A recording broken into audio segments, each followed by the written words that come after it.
बहुत ज़्यादा ठंड पड़ रही है आज तो। ऑफिस जा रहे हो ना, एक काम करना, ऑफिस से आते समय शक्करकंदी लेके आना, गुलगुले बनाएंगे उसके। हाँ ठीक है। अरे रीना तुम। हाँ भैया। अरे रीना, अकेली आई हो यूं अचानक से? जिया जी कहाँ हैं? नहीं भैया, सोहन जी साथ में नहीं आएंगे और शायद वो ना ही कभी यहाँ आएंगे। क्या बात है, तुम कहना क्या चाहती हो रीना? मैं कुछ समझा नहीं। वो क्या है ना भैया, मुझे 2 साल हो गए उस घर में अपना फर्ज निभाते निभाते। मैं तो अपना फर्ज निभाती रही, लेकिन उस घर में मुझे जो मिलना चाहिए था वो मुझे नहीं मिला। प्यार और इज्जत तो मुझे उस घर के अंदर बिल्कुल भी नहीं मिलती। बस मैं तो अपना फर्ज निभाने में लगी रही, लेकिन अब बहुत हुआ भैया, अब मुझसे नहीं होगा। और मेरे ससुराल वाले हैं जो कि कभी खुश होते ही नहीं हैं। मैं तो थक गई हूँ भैया उन्हें खुश करते करते।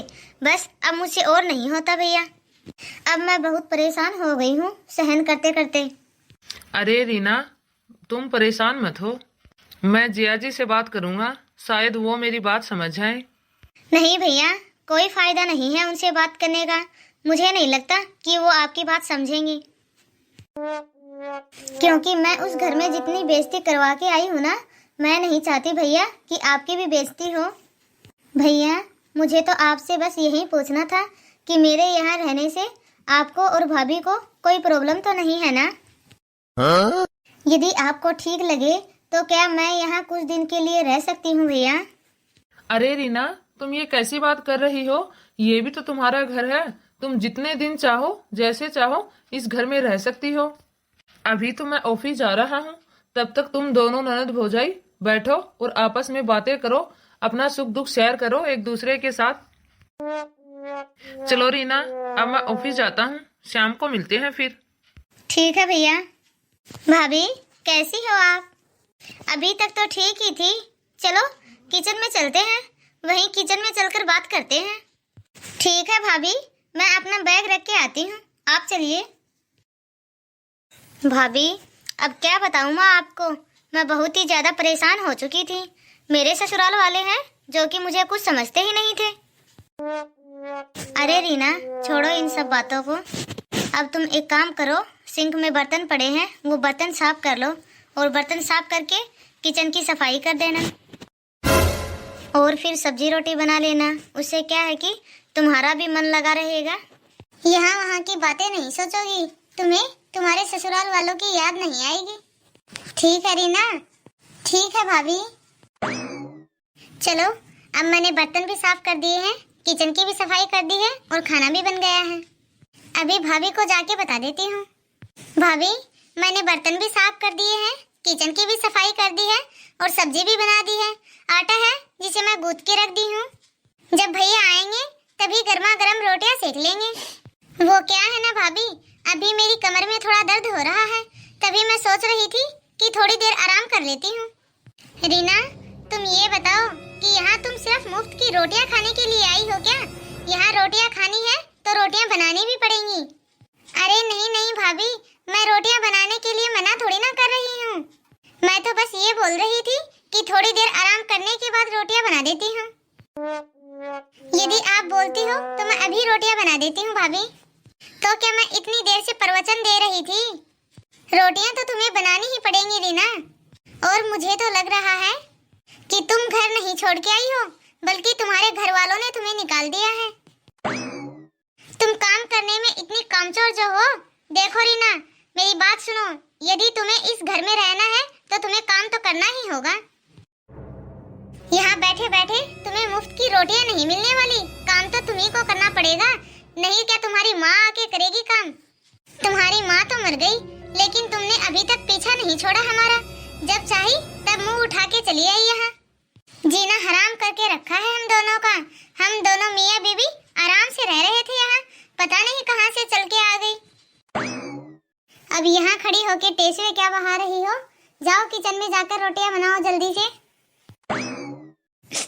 लोग तो कहते हैं किसी के जाने से जिंदगी रुकती नहीं है, लेकिन आपके जाने से मेरी तो जिंदगी ही खत्म हो गई। अब मैं किसको अपना दुख दर्द बताऊं माँ?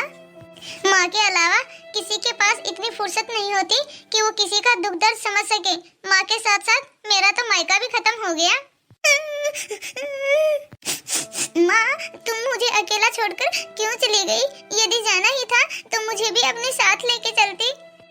मैंने तो सोचा था कि माँ तुम इस दुनिया में नहीं हो, लेकिन मायके के नाम पे भैया और भाभी तो हैं। लेकिन भाभी ऐसे निकलेंगी, मैंने तो कभी सपने में भी नहीं सोचा था। वो आपने बात की जिया जी से रीना के बारे में? हाँ प्रिया, मैंने बात तो की थी जिया जी से, लेकिन इस मैटर पे कोई सीधे मुंह से बात करने पे तैयार नहीं है। मैं तो कहता हूँ क्या है ना, कुछ समय के लिए इस बात को ऐसे ही छोड़ते हैं। इस बात को ज्यादा छेड़ते नहीं है, नहीं तो कहीं ऐसा ना हो कि मामला सुधरने के बजाय बिगड़ जाए। जब बात ठंडी होगी तभी इस मैटर पे बात करेंगे। और बात रही रीना की, तुम हो ना उसका ध्यान रखने के लिए, तुम उसका अच्छे से ध्यान रख तो रही हो ना? उसे किसी चीज की कमी तो महसूस नहीं होती ना? अरे आप चिंता मत कीजिए, मैं आपकी बहन का बहुत ही अच्छे से ध्यान रख रही हूँ। यदि आपको विश्वास नहीं है तो अपनी बहन से जाकर पूछ लो। अरे नहीं नहीं, मैं तो ऐसे ही बोल रहा था। मुझे पूरा विश्वास है कि तुम मेरी बहन का बहुत ही अच्छे से ध्यान रख रही होगी। वैसे भी रीना को तुम मेरी बहन नहीं, अपनी बहन समझती हो। हाँ, मैं रीना को अपनी बहन से भी ज्यादा समझती हूँ। एक गिलास पानी भी नहीं उठाने देती उसे। हाँ, अब उसकी माँ तो रही नहीं, अब तुम ही उसकी माँ जैसी हो। अरे रीना, मैं तुम्हें कितने दिन से देख रहा हूँ। हाँ, मानता है कि तुम अपने ससुराल से थोड़ा परेशान होके आई हो, लेकिन अब तो तुम अपने मायके में हो, यहाँ तो खुश रहो। लेकिन मुझे लग रहा है कि तुम यहाँ पर भी खुश नहीं हो। मुझे लग रहा है कि तुम किसी बात को लेकर परेशान चल रही हो। देखो, ऐसी कोई भी बात है तो तुम मुझे खुल के बता सकती हो। मैं भी तो तुम्हारा भाई हूँ, मैं कभी भी गलत नहीं सोचूंगा। अरे नहीं नहीं भैया, ऐसी कोई भी बात नहीं है। आप फालतू में ही मेरी इतनी चिंता कर रहे हो। मैं बिल्कुल ठीक हूँ भैया, मैं तो यहाँ पर बहुत ही ज्यादा खुश हूँ। पता नहीं रीना, तुम मुझे बिल्कुल भी खुश नहीं दिख रही हो यहाँ। मुझे ऐसा लग रहा है कि जरूर तुम्हें कोई ना कोई बात खाई जा रही है, जो कि तुम मुझे बता नहीं पा रही हो। अरे नहीं भैया, आप तो फालतू में ही चिंता कर रहे हो। ऐसी कोई भी बात नहीं है, और यदि ऐसी कोई बात होगी भी तो मैं आपको जरूर बताऊंगी। चलो ठीक है तो रीना, यदि कोई भी ऐसी बात हो तो मुझे जरूर बताना। तुम्हारा भाई हमेशा तुम्हारे साथ है। हाँ ठीक है भैया। नहीं भैया, मैं चाहकर भी आपको कुछ नहीं बता सकती, क्योंकि कल को भाभी कहेगी कि अपना घर तो छोड़ के आई है और हमारा भी घर तोड़ दिया। चलो अब थोड़ी देर के लिए आराम कर लेती हूँ मैं। इस महारानी को देखो कैसे आराम फरमा रही है। मेरी नींद उड़ा के खुद कितने आराम से सो रही है। रीना, रीना! अरे भाभी आप? अरे भाभी, कब आंख लग गई मेरी, मुझे तो पता ही नहीं चला। तुम यहाँ आराम से सो रही हो, कामचोर कहीं की। भाभी, मैं तो काम करके ही आराम कर रही थी। मैंने कपड़े भी छत पे सुखा दिए थे, बस सूखने के बाद उनको उतार के लेके आना है। भाभी, आप इतना गुस्सा मत करो ना प्लीज। गुस्सा तो आएगा ही जब काम नहीं करोगी तो। कामचोर कहेंगी, ये तुम्हारी माँ का घर नहीं है, ये मेरा घर है। मेरे मुताबिक चलना पड़ेगा तुम्हें यहाँ, जैसे मैं कहूँगी। हाँ भाभी, ये बात मुझे बहुत ही अच्छे से समझ में आ गई है कि ये घर मेरी माँ का नहीं आपका है। हाँ, बहुत अच्छा है। ये बात तुम्हें जितनी जल्दी समझ में आ जाए वही तुम्हारे लिए अच्छा रहेगा। और हाँ, जितनी जल्दी हो सके यहाँ से अपने घर चली जाना। तुमने तो यहाँ आके डेरा ही जमा लिया है। तुम्हें पता है, तुम्हारे यहाँ आने से मेरी तो फ्रीडम ही खत्म हो चुकी है। पहले तुम्हारी माँ कम थी क्या, जो अब तुम आ गई यहाँ पर मेरी छाती पे मूंग डालने के लिए?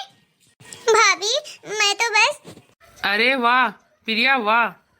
अरे आप तो ऑफिस गए थे ना? इतनी जल्दी आ गए आप ऑफिस से? हाँ, क्योंकि मैं तो ऑफिस गया ही नहीं था ना। इस घर से रीना नहीं, तुम जाओगी प्रिया। तुम्हें जाना पड़ेगा इस घर से। तो क्या इसका मतलब आप ऑफिस नहीं गए थे? मैं ऑफिस ही जा रहा था, लेकिन एक मेरी फाइल थी जो कि घर पे छूट गई थी। लेकिन ये तो अच्छा ही हुआ जो कि वक्त रहते मुझे सच्चाई का पता चल गया। मेरी भोली भाली बहन तो तुम्हारी काली करतूतें मुझे बताती ही नहीं कि तुम उसके साथ ऐसा व्यवहार कर रही हो। मैं अपनी बहन से बार बार पूछता रहा लेकिन उसने मुझे कभी कुछ बताया ही नहीं। मैंने उससे यहाँ आने के बाद भी बार बार पूछा कि तुम यहाँ आने के बाद भी खुश क्यों नहीं हो, लेकिन उसके बावजूद भी मेरी बहन ने हमारा रिश्ता खराब नहीं करना चाहा। उसने कभी भी तुम्हारी सच्चाई नहीं बताई मुझे, ताकि हमारा रिश्ता खराब ना हो जाए। और एक तुम हो जो कि मेरी बहन के साथ ऐसा व्यवहार कर रही हो, तुम्हें जरा भी शर्म नहीं आई? अरे मेरी बहन तो परेशान होकर अपने ससुराल से मायके आई थी कुछ दिन सुकून से रहने के लिए, लेकिन एक तुम हो कि तुमने उसे यहाँ भी चैन से नहीं जीने दिया। अरे तुम्हारा तो फर्ज बनता है कि 2 दिन के लिए ही सही, लेकिन अपनी ननद को खुश तो रख सको, उसे हंसी खुशी से रहने देती। अरे तुम्हें मेरी बहन से इतनी परेशानी, और तुम ये बात क्यों भूल रही हो कि जितना हक इस घर में मेरा है उतना ही हक मेरी बहन का भी है। उसकी शादी हो गई तो क्या, अभी भी वो बराबर की हकदार है इस घर में। अरे मम्मी पापा के जाने के बाद हमें तो हमेशा यही कोशिश करनी चाहिए कि हम रीना को खुश रख सके। अरे तुम लोगों की बात सच क्यों करवा रही हो कि मायका तो माँ बाप से ही होता है, लेकिन ये बात भी सच है प्रिया कि मम्मी पापा के जाने के बाद मायका भाई भाभी से भी होता है। हमें यह बात सोचनी चाहिए प्रिया कि यदि हम ही रीना के बारे में ऐसा सोचेंगे तो उसके ससुराल वाले उसके बारे में क्या सोचेंगे कि ये तो अपने भाई भाभी के साथ ही अच्छी नहीं है, तो फिर अपने ससुराल में क्या होगी। ऐसे में तो मेरी बहन अपने ससुराल वालों के सामने और भी बुरी बन जाएगी। ऐसे में तो फिर उसका मायका ही खत्म हो जाएगा। एक बहन और बेटी का मायका खत्म होने का मतलब है कि उसकी तो जीने की उम्मीद ही खत्म हो जाती है। मुझे माफ कर दीजिए रीना दीदी, मुझसे बहुत बड़ी गलती हो गई, मुझे माफ कर दीजिए। मैंने अपनी आजादी के लिए आपको परेशान किया। कोई बात नहीं भाभी, वक्त रहते आपको ये सब बातें समझ में आ गई, मेरे लिए तो वही बहुत बड़ी बात है। मैं तो हमेशा से ही आपको अपनी माँ का दर्जा दिया था। सॉरी दीदी, मैं ही आपको समझ नहीं पाई। भैया अब मुझे लगता है कि मुझे अपने ससुराल वापस लौट जाना चाहिए। नहीं बहन, तुम्हें कहीं भी जाने की कोई जरूरत नहीं है। जब तक तुम्हारा भाई जिंदा है हमेशा तुम्हारे साथ रहेगा। हाँ रीना दीदी, आपके भैया सही कह रहे हैं, आपको कहीं जाने की कोई जरूरत नहीं है। ये हुई ना बात। हेलो दोस्तों, कैसे हो आप सब? आई होप आप सभी अच्छे होंगे। आप सभी को यह स्टोरी कैसी लगी कमेंट बॉक्स में कमेंट करके जरूर बताइएगा। और यदि आप सभी को यह स्टोरी अच्छी लगी हो तो वीडियो को लाइक और चैनल को सब्सक्राइब करना मत भूलिए, क्योंकि आपके एक लाइक और शेयर से हमारा भी मनोबल बढ़ता है। आपने वीडियो को लास्ट तक देखा और उसके लिए आप सभी का बहुत बहुत धन्यवाद। यदि आपने अभी तक हमारे चैनल को सब्सक्राइब नहीं किया है तो चैनल को सब्सक्राइब कर ले। तो चलिए दोस्तों, फिर मिलते हैं अगले वीडियो में। तब तक आप खुश रहिए और अपना ध्यान रखिए।